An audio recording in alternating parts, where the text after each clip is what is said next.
Salut les formateurs, c'est Flo, j'espère que vous allez bien. Dans cette vidéo, je vais vous expliquer comment créer un e-learning engageant. Ça faisait partie de vos questions et je vais y répondre. On est sur du 100% e-learning, donc il n'y a pas de présentiel, du pur e-learning. L'apprenant est devant son ordinateur et il apprend.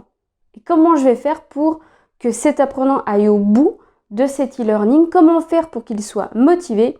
C'est ce qu'on va voir aujourd'hui. Bon, ça aurait été en blended learning, ça aurait pas été mal quand même. Hein. Ah oui, mais bon, c'est comme ça. Bon, parlons constat. Aujourd'hui, très peu de personnes vont au bout d'une formation e-learning. Parce qu'ils sont seuls, tout simplement, ils sont derrière leur écran. Ça demande beaucoup de motivation, ça demande de la discipline. Comment est-ce que je m'organise pour aller au bout de ma formation, pour faire tous les chapitres, passer les quiz s'il y en a.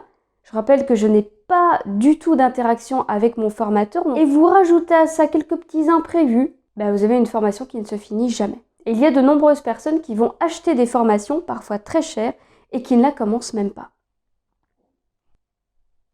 C'est un peu dommage quand même. Même si ce sont des formations qui soient certifiantes, voire diplômantes, les personnes ne vont pas toujours aller jusqu'au bout. Elles vont abandonner, parfois même ne jamais commencer la formation.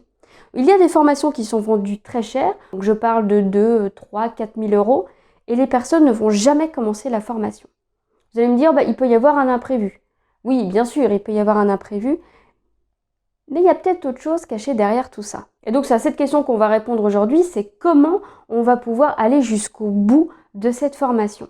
Alors les freins, quels peuvent être les freins pour ne pas suivre une formation au format e-learning? D'abord, je suis tout seul.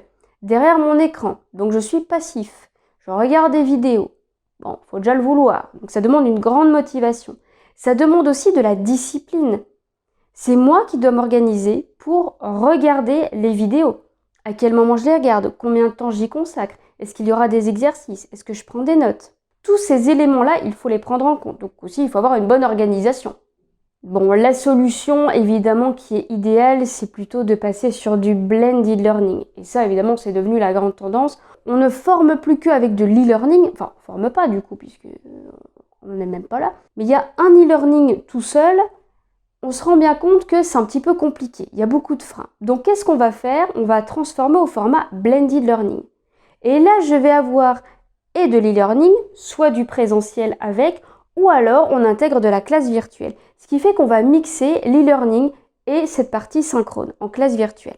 Vous allez me dire, oui mais moi je veux de l'e-learning pur, du 100% e-learning, comment je fais? J'arrive. Eh bien j'ai 3 solutions à vous proposer. Première solution, intégrer des activités interactives. Ceci va permettre de garder la motivation de l'apprenant et surtout qu'il passe en mode actif. Donc il ne va plus simplement regarder des vidéos et être passif, mais il va devoir faire des choses. Je vous donne un exemple. L'outil BookWidget, 100% belge, permet d'intégrer des vidéos. Donc vous tournez vos vidéos, vous les intégrez dans l'outil et à la fin d'une petite séquence, quelques secondes de la vidéo, on met un quiz, un petit QCM, petite question. Qui intervient dans cette vidéo? Que signifie tel mot? Et donc, je vais poser des questions à mon apprenant pendant qu'il regarde la vidéo. Donc là, il n'a pas le choix que d'être concentré et attentif. C'est pas mal. Vous connaissez pas BookWidget? Je vais vous en parler, rassurez-vous, il y aura une vidéo exprès sur ce sujet. Autre exemple, je peux intégrer des exercices à la fin de mes vidéos. Et là, je pense à Jeanne Lesbord qui nous avait présenté Padlet. Elle donne des exercices à faire à ses apprenants sur un Padlet. Ces apprenants vont aller sur le Padlet, faire les exercices et elle va y apporter ses corrections. Donc c'est un espace commun, juste avec l'apprenant et son formateur, et ils vont échanger. Donc s'ils ne sont pas connectés au même moment, c'est pas grave, ça n'empêche pas de faire son devoir et puis de voir la correction à un autre moment. Et un dernier exemple, tout simplement avec Klaxoon. Maintenant, je pense qu'on maîtrise suffisamment Klaxoon pour pouvoir intégrer des parcours complets de formation. Je peux faire tout simplement une ligne de suivi qui sera ma ligne conductrice pour ma formation. J'y intègre mes petites vidéos, il peut y avoir des liens, des articles à lire, et puis je vais y intégrer mes activités. Il suffit d'avoir le code pour se connecter et on y va. Et il y a bien entendu des parcours qui sont déjà tout tracés, où je vais demander à l'apprenant de suivre simplement la première étape, la deuxième, et il va avancer au fur et à mesure. Et moi, en tant que formateur, je vais aller voir les corrections et puis apporter mon feedback à mon apprenant. Vous avez déjà 3 exemples, ça me paraît pas mal. Je n'ai pas parlé de WooClap ou de Bcast, mais on aurait pu aussi. Enfin, il y a plein d'outils en fait qu'on peut intégrer pour interagir avec l'apprenant.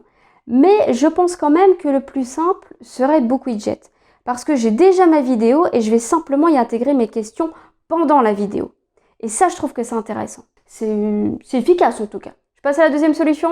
La deuxième solution, alors les Calliope seront contents, c'est de prendre rendez-vous avant de commencer la formation avec mon apprenant. Je suis formateur, je prends rendez-vous avec mon apprenant.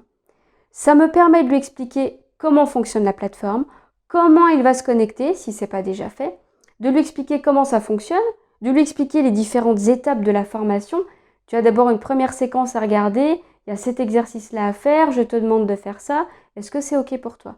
Je viens guider mon apprenant, je viens lui montrer ce qu'il doit faire. Même si vous avez bien conçu votre e-learning et qu'il est facile à comprendre. Mais d'avoir un rendez-vous, ça permet déjà de répondre à des questions et d'impliquer mon apprenant. Parce que s'il se connecte en même temps que moi, que je le vois faire, il n'a plus le choix. Là, il est devant la plateforme et vu qu'on a un rendez-vous, ça le force aussi quelque part à se dire ok, je vais regarder tout de suite la première vidéo. Oui, lance-toi, c'est le moment. Ok? S'il y a peu de ventes d'e-learning, ça se fait.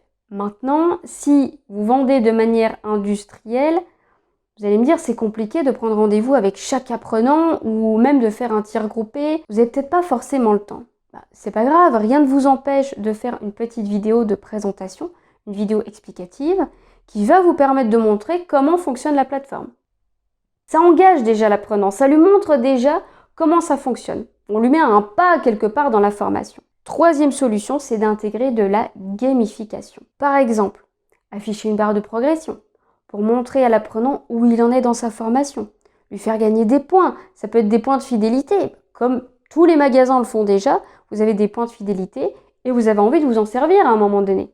Donc, qu'est-ce que vous faites? Vous essayez de gagner des points. Pourquoi pas faire gagner des badges pour un apprenant qui est assidu, qui me pose des questions, qui fait bien tous les exercices. Là, à vous de voir ce qu'il peut être fait en termes de gamification. Est-ce que ça vaut le coup ou pas? Il y a des formations qui n'ont pas besoin de gamification ou tout simplement, ça ne vous convient pas. Dans ce cas-là, vous n'allez pas partir vers la gamification. Il faut que ça ait du sens pour vous. Parce que malheureusement, c'est un petit peu ce que je vois en ce moment. Il y a énormément de jeux de formation qui sont proposés. Testez ça, testez ça. Oui, d'accord, mais il faut que ça ait du sens. Et même chose avec Calliope. Si Calliope demande à intégrer des activités comme du jeu, il faut que ça ait du sens. Si ça n'a aucun intérêt pour vous, ça ne fonctionnera jamais et votre formation, elle va perdre en qualité. Il faut que ce soit intéressant pour vous et pour l'apprenant. Si j'intègre une barre de progression, c'est parce que j'ai vu de l'intérêt. Si j'y intègre des badges, j'en vois l'intérêt aussi. Si je fais ça juste pour essayer non.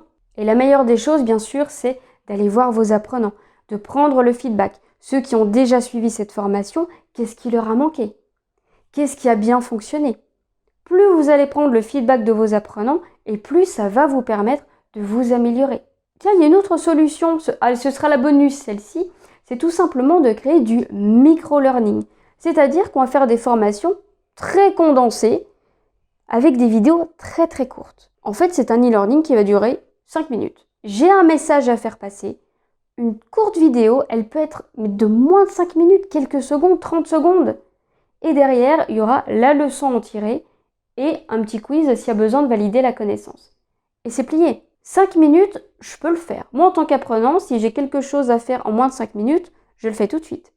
En revanche, si j'ai une formation qui doit durer 4 heures, il faut que je m'organise un minimum. Mais je peux aussi, et ça je vous invite à le faire en tant qu'apprenant, d'aller voir votre formateur, de prendre contact avec lui. J'ai pris cette formation, mais j'ai quand même besoin de savoir comment m'organiser. Si je regarde ce chapitre-là en une demi-heure, est-ce que ça passe? Est-ce que je peux regarder ce chapitre en 2 fois? Comment faire? Et évidemment, en tant que formateur, on est présent, on a envie d'aider nos apprenants à réussir. J'espère avoir répondu à cette question. Pour aller plus loin et créer votre propre e-learning, je vous invite à regarder juste en dessous. Je propose une formation pour créer ces formations e-learning, mais aussi classes virtuelles. Ça vous permettra de vous organiser, de préparer le scénario, mais aussi de savoir comment animer et puis comment je fais avec un e-learning, tout simplement. Merci d'avoir suivi cette vidéo, abonnez-vous à la chaîne et puis on se retrouve la semaine prochaine pour une nouvelle vidéo.